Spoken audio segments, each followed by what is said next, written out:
If you're anything like me, then you enjoy sleeping. The recharge hits different, especially when you wake up at 6 for school every morning. It kind of starts to take a toll on you, and then you start feeling like a walking corpse. Even though I need my beauty sleep, during the summer, I never really had to worry about it. I could just wake up and not give a crap about any of that. Well, until summer camp.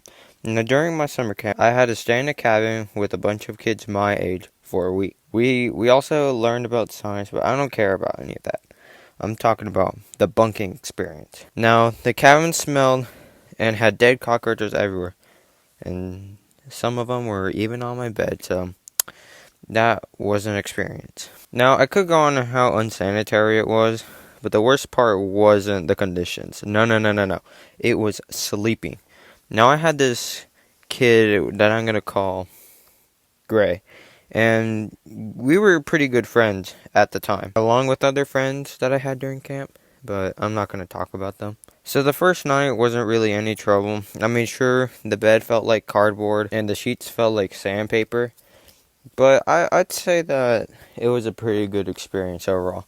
It was the second night that was pretty bad, because the moment I woke up, the first thing I was greeted with was,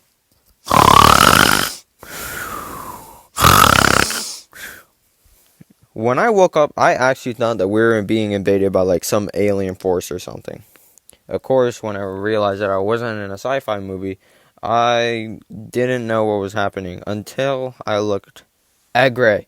Now, I had never heard this level of snoring in my entire life. And everyone in the dorm was awake. Literally everyone was just asking, "Are you going to wake him up?" "No, I'm not going to get punched in the face." Now, we had to dread through the entire night. It took me half an hour to go back to sleep.